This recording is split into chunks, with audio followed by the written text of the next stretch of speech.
Hi, how's it going? Thanks for joining. So, this is how to market your specialty services with AI tools. I'm Dr. Celia Fudge. So, welcome. Thanks for coming on today and listening with me. So, this is really an optopreneur's starter guide. So, the practice owner who's kind of doing his or her own marketing, social media things. This is kind of a guide for how to get started. It's really great for beginners with ChatGPT. Maybe you've experimented, maybe you've done a few things and you're not sure how to go about it or how to, get the best content from it. This is really for you. How to enrich those marketing messages, meaning how to make them better connect with people and just kind of get your message across and your personal and practice brand across. All right. I am, as I said, Dr. Celia Futch. I am a nutrition specialist. So I got my CNS certification from the American Nutrition Association. So as somebody with a specialty who's really passionate about it, that's kind of how I got a little bit into this world of how to communicate this, how to let people know about this specialty and um, do that the most effective way possible. So when I started, I wasn't quite sure how that was going to work, and I wanted to share with you some of the tools that I like to use and some of the tips that I have. So together with my partner Mila Yusufova, who is an optometrist in Portland, we have iThrive Academy, which has some courses for doctors, some courses for patients as well, and a platform where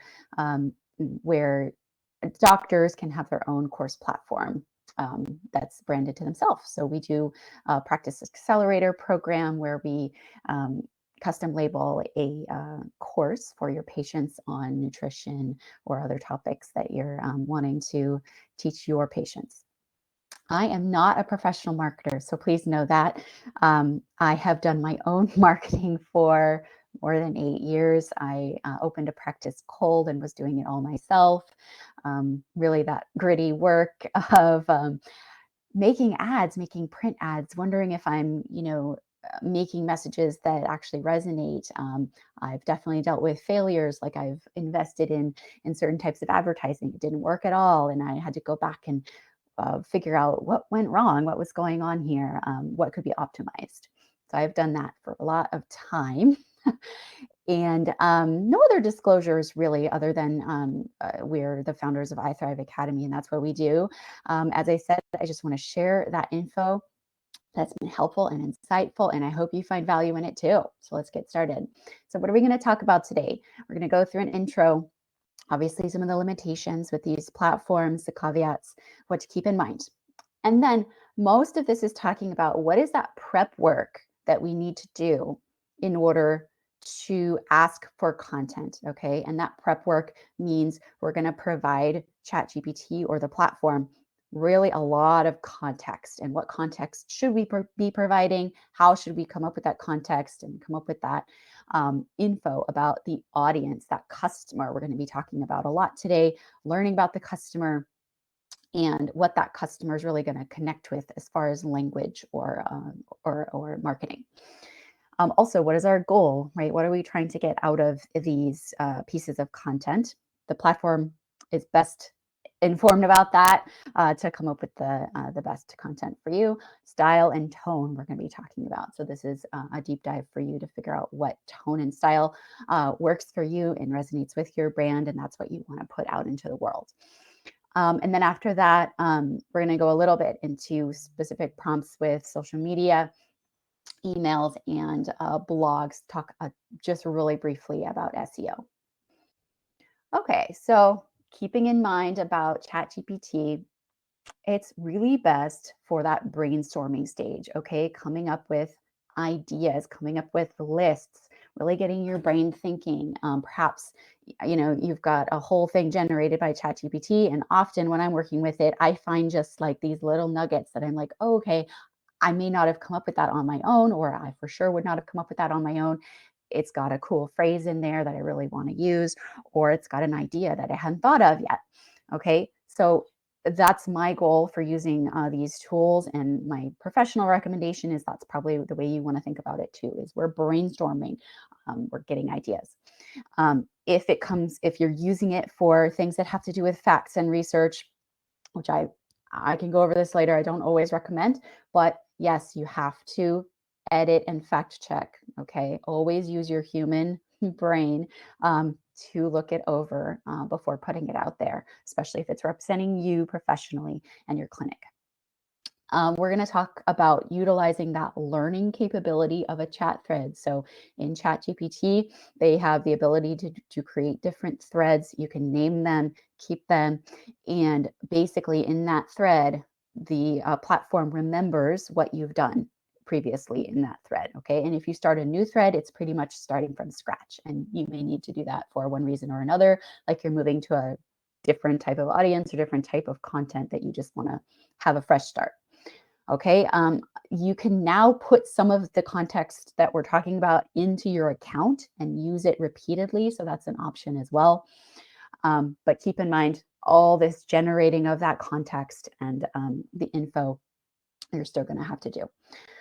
Okay, and the general principle is the smarter the prompts or the commands that you put into ChatGPT, the better the output's going to be. Okay. So you can certainly put in just something simple and it will give you an answer. It's best guess on, a lot of assumptions. It's basically going to have to make assumptions instead of being told exactly, what that context is for a social media post or blog or whatever you're doing. Okay. And as I mentioned, sometimes you can just start over and that's totally fine if it's not going the way you want. Okay. So big picture here, we're talking about the human connection. We know there is no substitute for that. Okay. We work with patients day in, day out in person. We've done that. That's part of who we are. We're really connecting with people. We spend time with people. And that's really what's important here. Okay. So when I'm talking about using AI tools, it's really to strengthen that human connection, um, not weaken it, not degrade it at all. Okay. This is about coming up with, or it's about synthesizing your own knowledge about people and your patients and your patient base, which is unique to you and your market and your location and who you see and what you do. That's all unique to you. But it's really distilling that down so that everything is in the right place and using that to really get this messaging that connects to people. Okay. But your patients the best, what their feelings are and what they need. Okay. My mistakes early on, just quickly, and when I was experimenting with it, I'm sure this is common to a lot of people. I was giving it a topic, like make a piece of content about this, or I was asking it certain questions about things. But, and it would come up with things and I would be like, oh, that's kind of interesting. That's cool. But if I used even snippets from it, I found that like it wasn't resonating with people. Okay. It didn't click. I didn't feel like it added any value to what I was trying to do with, sending these newsletters with my blogs. Like it wasn't providing much value. Okay. Since then, I've learned a lot through different outlets, and that's why I'm sharing with you about how to create better content. And how we should do that is telling ChatGPT, or if you're another platform, who are you, right?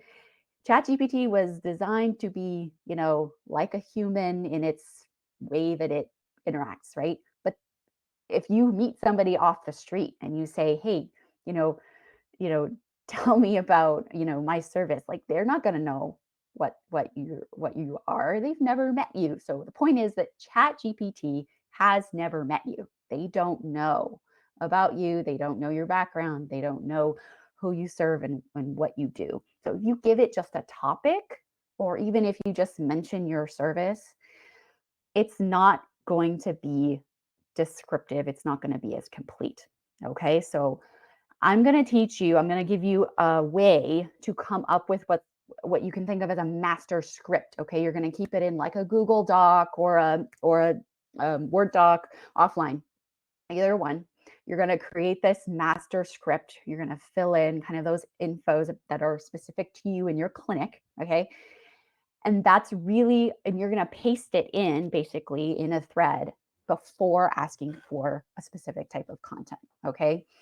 And most types of content are just going to benefit from all the context you give it. Okay. So that's what I'm going to teach you how to do. And then if you get a content back that is generated for you, right? Keep in mind that you want to do some of the edits maybe on another spot, right? I use Google Docs. It depends on what you want to do. So you usually want to move it over. You're going to do your edits. You're going to pick out what you like, what you may use, and what you don't like. Okay. And then I usually paste it back in. Before you ask for ideas on titles or whatnot, I like to paste it back in the way that I edited it, right? I wouldn't ask for titles on just the first one it generated. So just keep that in mind. Okay, so more about who are you and who do you serve?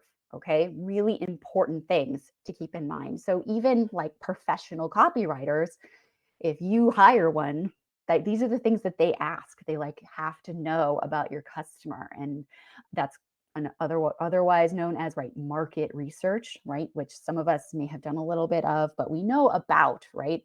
The general concept is market research, knowing your customer. And since we talk to them all day, we do have a lot of insights on our own. Okay, so who are you, right?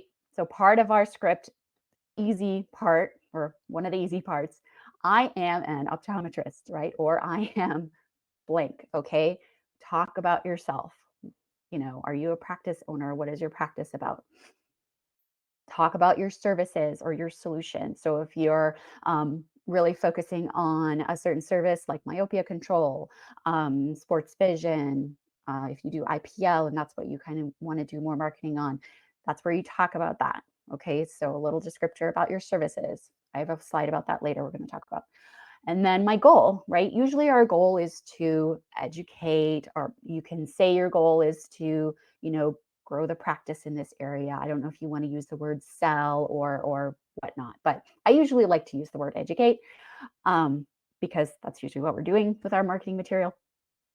And then you're going to go into more about your ideal customer, or otherwise known as the avatar. Avatar is like the profile of that ideal customer, okay, for your service that you're focusing your marketing on. Okay, here's my example here. I'm an optometrist, I'm a nutrition specialist, and a course creator. So a little bit about yourself. What are you all about? My goal is to educate patients on how to find the optimal foods and supplements to heal their body and reduce inflammation. My ideal customers are women 40 to 70. So you can give an age range. Maybe you don't need to give an age range. I usually like to do that. Um, who have been to several dry eye doctors and tried many conventional treatments. They have not achieved long-term relief, and they're interested in the principles of natural treatments, personalized care, such as functional lab biomarker testing and using food as medicine. So these are the types of people that I view as the ideal candidates or customers for my specific thing. So that's for you to work on and come up with. Okay. More about that, you're going to describe your services, as I was mentioning. And I want to focus for you on making sure that you kind of describe the process of your service, because that will vary office to office, right? So what does an IPL bundle include? How many treatments? What is your myopia control package, right? Like what is a CRT fitting entail, right? How many follow-ups does it include and whatnot? Talk about the benefits too. That's really important. So what are the benefits that somebody would get out of your service? Okay. Either eye health wise, otherwise, what are the perks? Or possibly some of the downsides, but mainly you want to talk about the process, talk about the benefits. Okay. So mine is my signature product. It's called the Dry Eye Nutrition Program, a 10-week online program. It includes, so you're going to kind of talk about what it includes. It includes personalized support, one-on-one calls, weekly modules for implementing therapeutic foods, resources, trackers, recipe books, and a private discussion forum. So these are kind of like almost bullet points in list form about that service. Patients can sign up through a doctor affiliate who has prescribed nutrition therapy for them. All right, so yours are going to be whatever your specialty is. It could be nutrition. If some of you on here are like me, could be myopia control. I know a lot of you are doing that. So talk maybe specifically about your CRT or your soft lens services for myopia control or atropine. whatever you're doing there.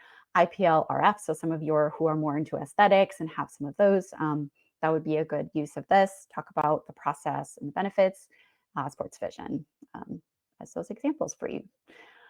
Okay, your audience. So you're going to start with, as I said, what you already know about them. You've talked to them. So this is really valuable. So there are other professionals out there who have less like FaceTime with their audience, but we actually do. So we're actually starting out with a really good foundation here to use these techniques. We have knowledge about our audience, and we like I said, we're talking to them all the time, and they've shared stuff with us, right? Things that we didn't think they'd share with us. We know a little bit about their emotions sometimes. Others are, more reticent.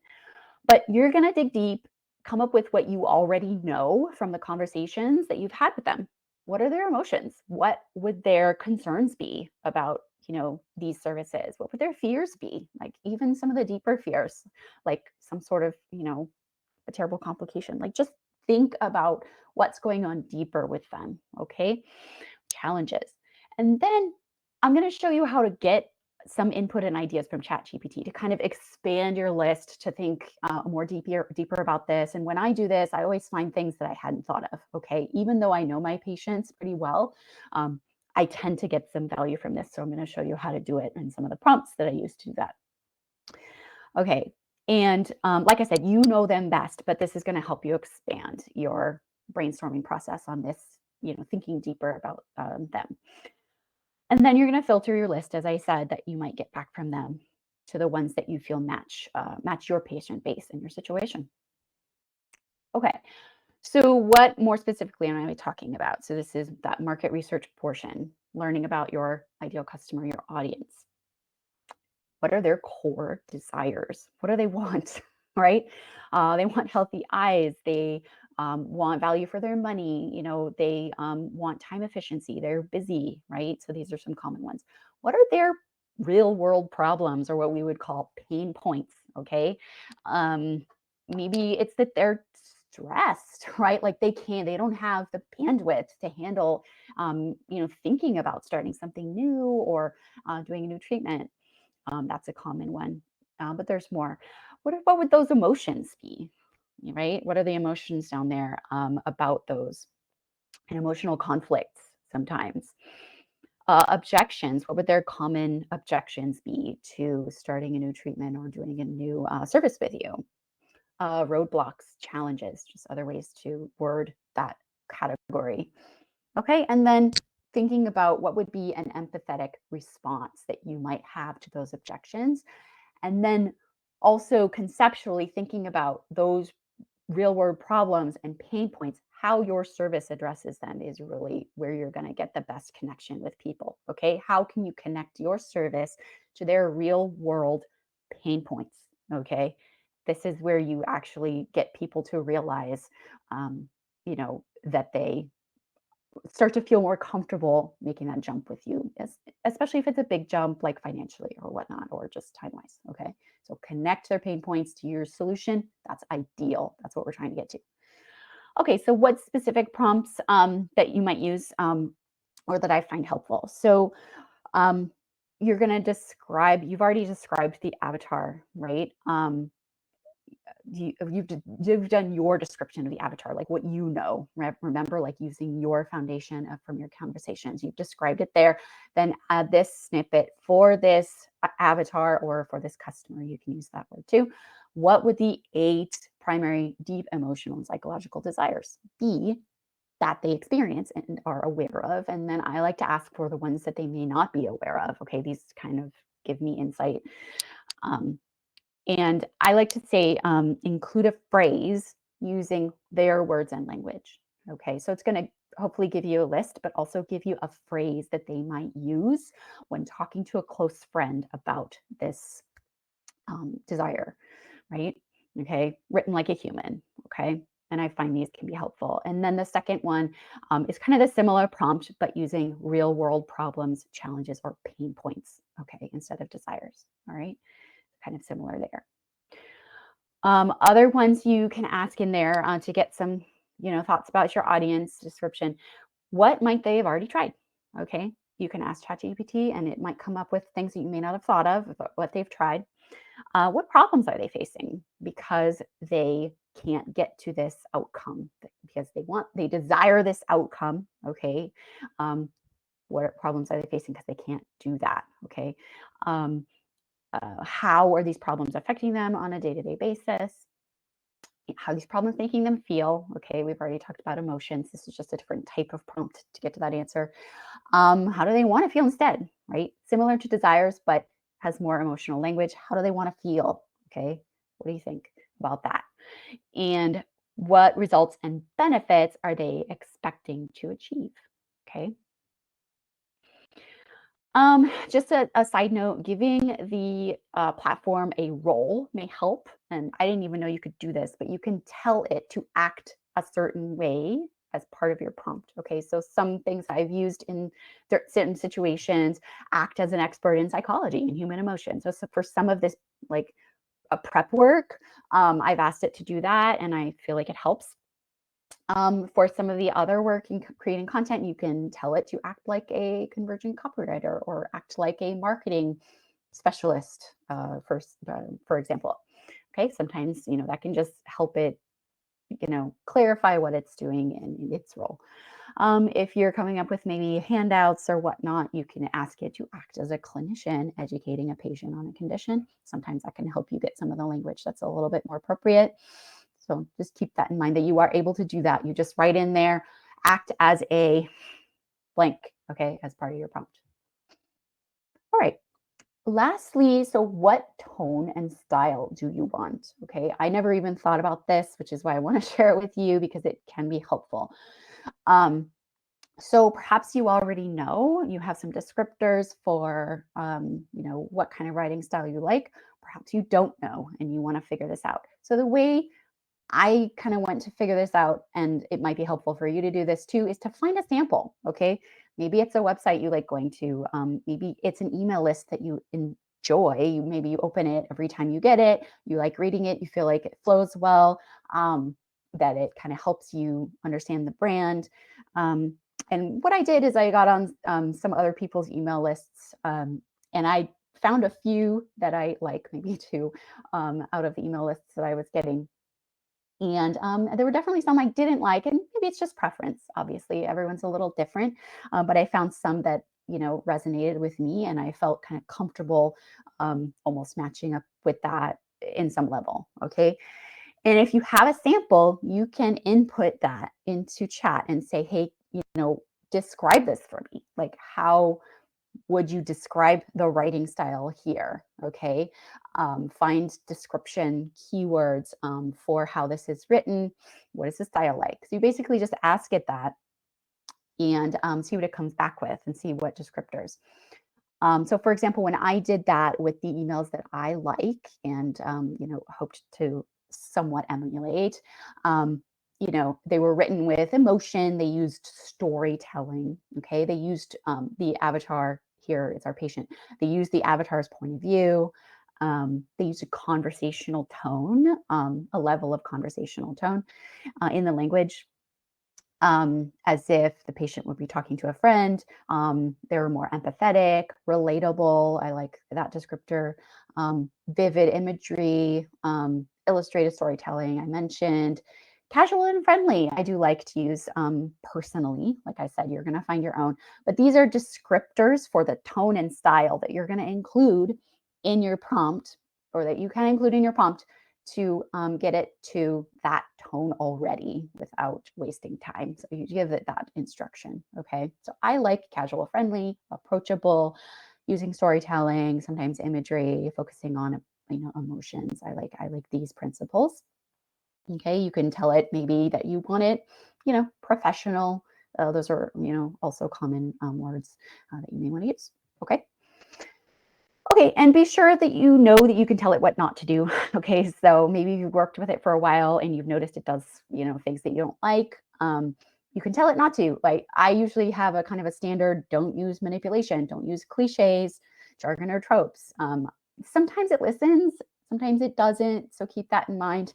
But it's just best to kind of give that off the bat. And if it doesn't anyway, you just tell it to take it out, or you take it out yourself. Okay. But I do like to use that just as a principle. I don't like it to come up with, very salesy or gimmicky language. I don't like that. I end up just getting rid of it anyway. So I just tell it to do that. So, and you can give it a word limit. That can be important, just to, again, be as efficient as possible using the platform. Keep a word limit. Okay.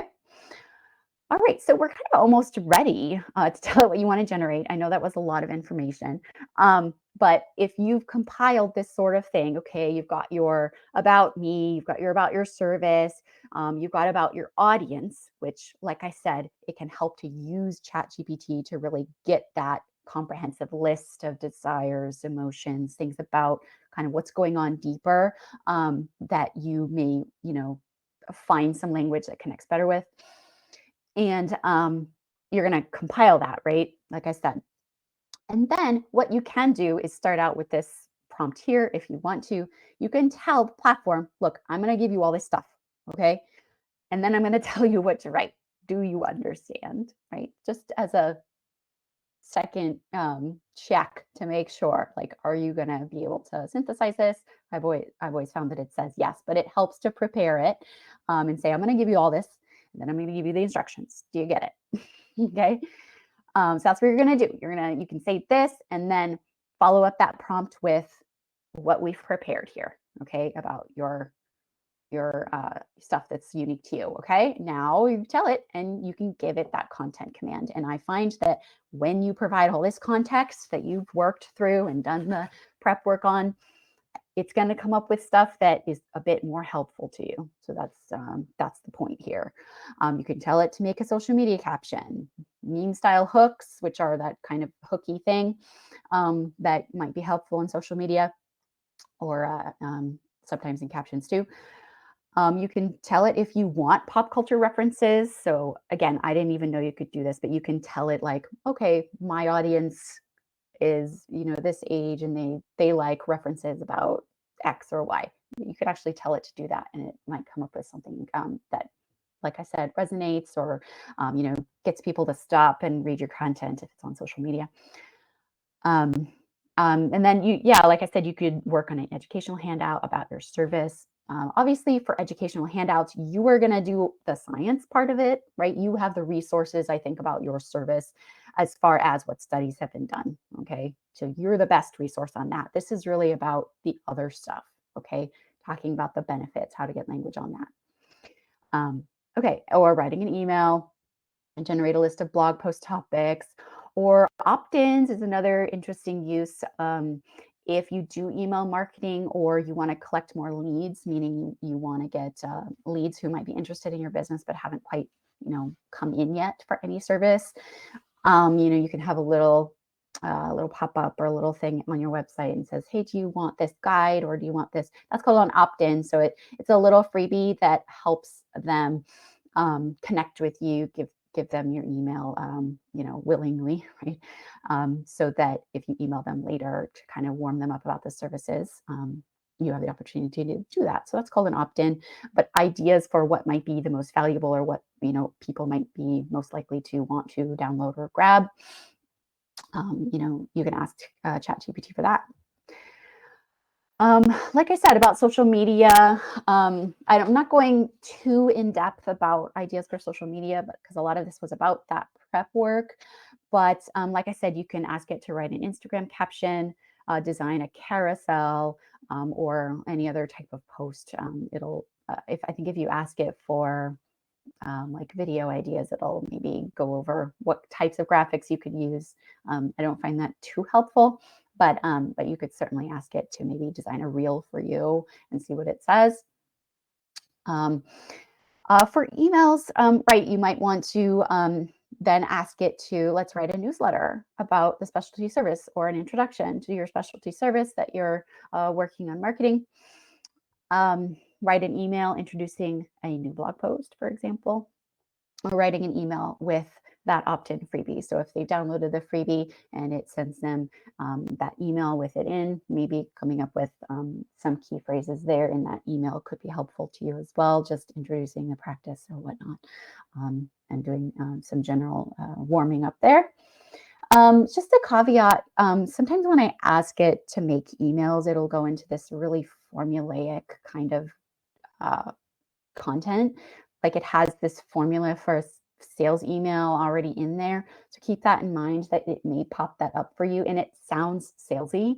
I just kind of get rid of it. I take it out. And sometimes when I tell it not to do that, half the time it listens, half the time it doesn't. So it seems to be fairly well ingrained that when you ask it for an email, it might sound formulaic. It might sound salesy. And I obviously don't like that. And you can make your own choices about, what kind of emails and what you want them to sound like. But I just want to put that out there. Sometimes when I'm working on an email, I don't ask it specifically for an email. Like I'll word it in a different way.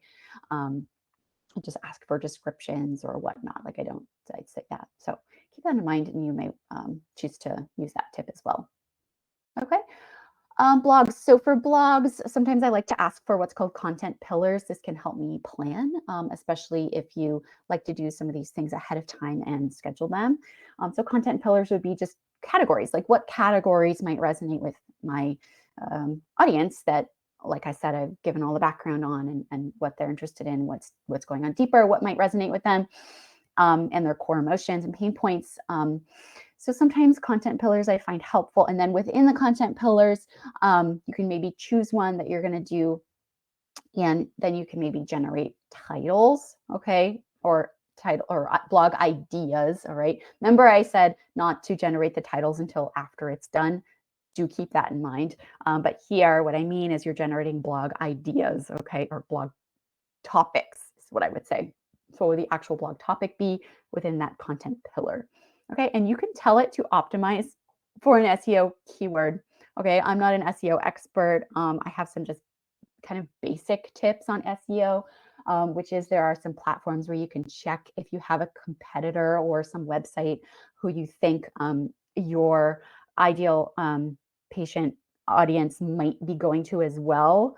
You can check and see what keywords people find them through. Okay. And you may choose to say, okay, let's choose one of those. And perhaps if I focus on that, I might get more organic traffic through that keyword.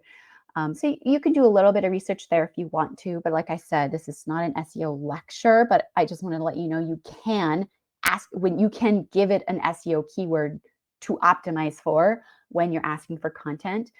So I find that just as a general principle helpful to know. And then as far as the details, you may need to look more into that because, like I said, basically the reach of my knowledge on SEO. Okay. But I do find that if I put in an SEO keyword that I researched, it can optimize my blogs for that. So that can only be helpful. It shouldn't hurt you as long as you continue to edit your blogs. You're not putting it in there word for word, obviously. Continue to edit heavily. Okay. All right, real quickly, some of the ethical and legal considerations that I wanted to go over here. Do review and understand the terms of service and usage policies of the AI platform. So do read those so you know. Understand that when you're putting info in, okay, that content, it almost becomes part of the platform, okay? So I wouldn't put in anything, obviously anything that's sensitive, okay? I don't think you should need to, but just keep that in mind. Anything sensitive with patients, do not put that in there because it becomes part of the platform. Even if it's in your thread, in your account on ChatGPT, it like goes in there and helps the learning algorithm. So whatever you're putting in there, be aware of that. I don't know of any industry professional standards in optometry. If somebody knows, they can certainly reach out to me and let me know as well. I don't think anything's been developed yet. A lot of these things are still in development, but once they exist, we need to adhere to them. Okay, there are going to be best practices, obviously, and ethically. That's another a consideration.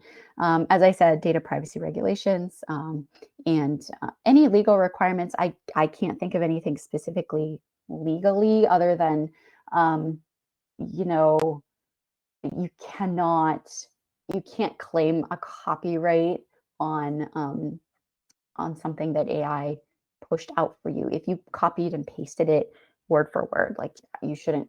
I don't believe you should be able to copyright that or claim your copyrights on that content. You really need to prove that you've used your human side to curate whatever that content came out, meaning edit, move it around, only use certain phrases, that sort of thing. You retooled it basically and made it your own before using it. Okay. In certain situations, you may want to consider transparency. That's up to you. Like I said, I don't think there's anything requiring you to do that right now, but there may be in the future. So keep that in mind. If there is a post where you used AI, you may want to say that you used it in inspiration, or you used it to generate ideas or whatnot, like a little disclaimer. And then obviously avoiding misleading or deceiving anyone. We always do this anyway when we're talking verbally with patients, right? We can't make claims that we can't back up. Okay. We can say that things are, for example, FDA approved for the treatment of a certain thing, but we can't give unreasonable assurances for treatments, right? Because it's individual and results will vary. So if any of your content comes out that sounds like that, obviously you need to axe it, right? Um, I tend to just have a hawk eye for that sort of stuff and be like, nope, that's not going to fly because it doesn't sound like something I would say in the exam room, okay? Because it's not up to my integrity standard, basically. Okay, so that's that. And I'm going to share my screen and go over. I have some examples on the chat platform that I can go over for you. So I'm going to stop sharing and then go to my screen.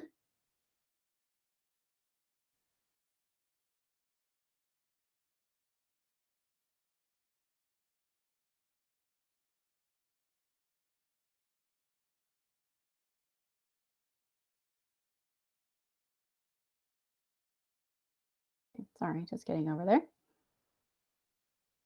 Okay. So here's some chat GPT. I'm going to go over to my myopia thread here and show you some of the experiments I did kind of based on what I was talking about. I put in a basic prompt here with some background information as if my particular practice was in myopia control with CRT. Okay. I am an associate at a practice that does that. So I know a little bit of info. So I'm an optometrist in private practice. My goal is to do more myopia management with CRT. I talk a little bit about the service, right? I talk a little bit about the customer, maybe an upper middle class parent of a child who's this age, their priorities are. So I talk about what I already know about them, about their priorities, or what my priorities would be if I had a child in that range who needed this or was interested in it. I talk about they maybe have some difficulty keeping track of the glasses that their kids need, or using soft contact lenses with the supplies or the coordination. That maybe it's adding to their mental load and is a little bit tough for them. That might be a challenge. But I talk about how my CRT solution kind of reduces some of that burden. And then I ask it to list some desires of my ideal customer, those parents, and pain points. And I said, include emotional language from their point of view. And so it did come up with some interesting phrases here. Like I said, just for brainstorming, just for thinking about marketing messages. There might be snippets in there that you use. So, I mean, it did pretty well, I think. And this is the free version of ChatGPT, so it's okay. It did pretty well. Some of these, I want value for my money. I want to know that what I'm investing will benefit my child's long-term eye health. That's good. I'm thinking of how to free my child from the hassle of wearing glasses during the day. I hope my child can enjoy sports and activities without worrying about glasses or contacts. Okay, so that's kind of that freedom of not having to wear glasses during the day, but handling that at night. I want a non-invasive approach that's comfortable. Okay, and again, part of your job clinically is to make sure it's comfortable and get the best outcome as possible. like I said, they're wishing for progression in the myopia to minimize complications.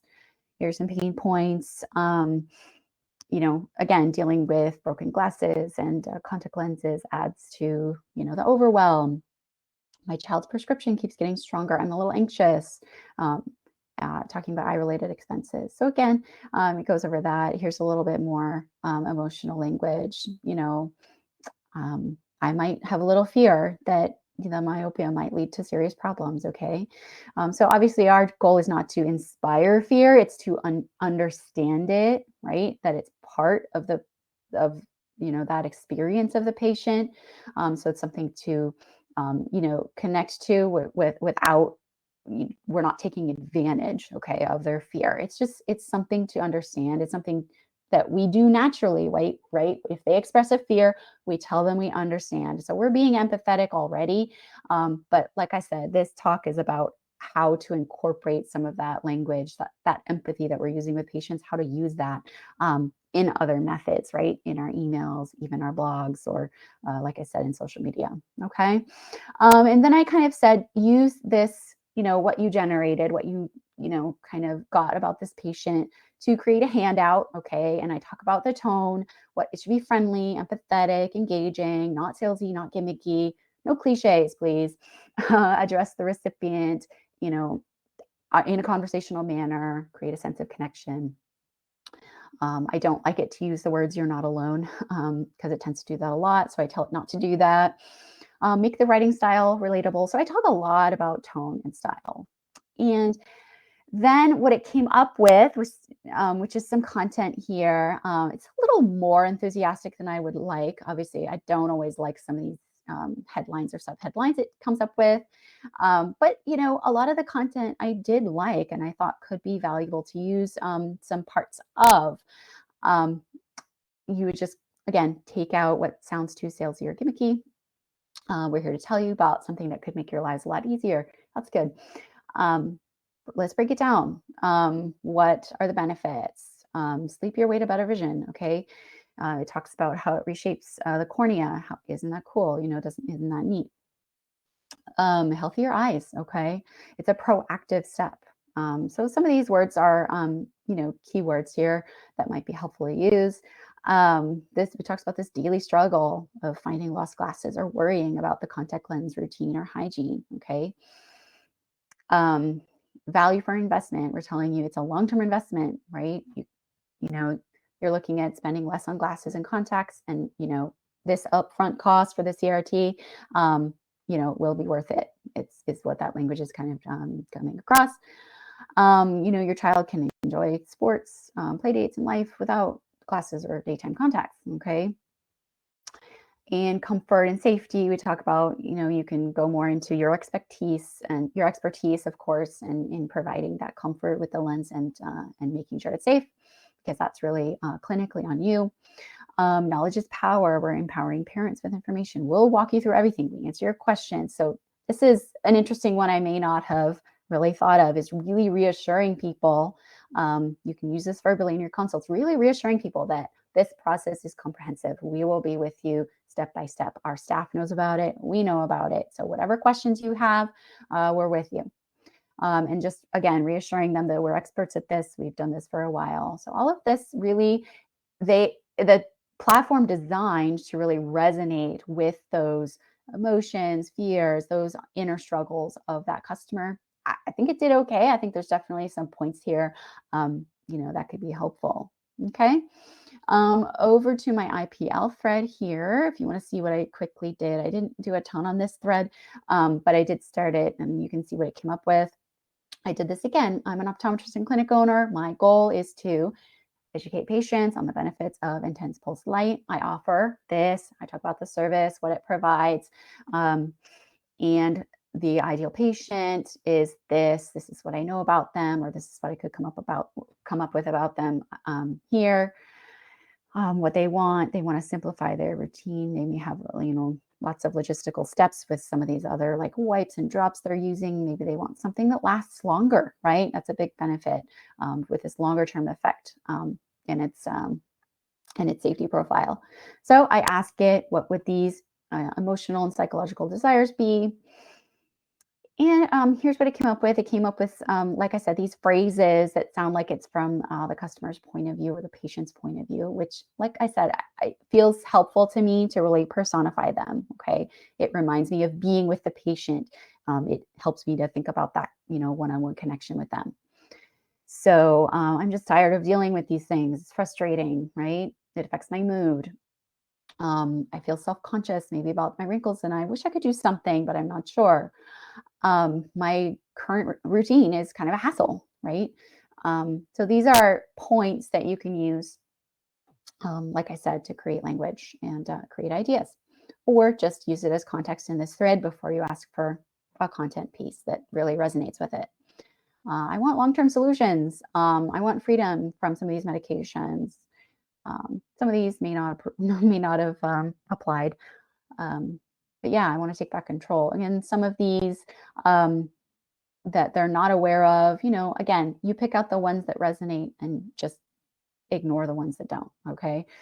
Um, yeah, I improved stress better now. Again, some of these may apply or some don't. Spark of excitement. Oh, okay. Like I might get a spark of excitement that, my HBOTs might get better. I never realized they could. I could feel more excited about that sort of perk, right?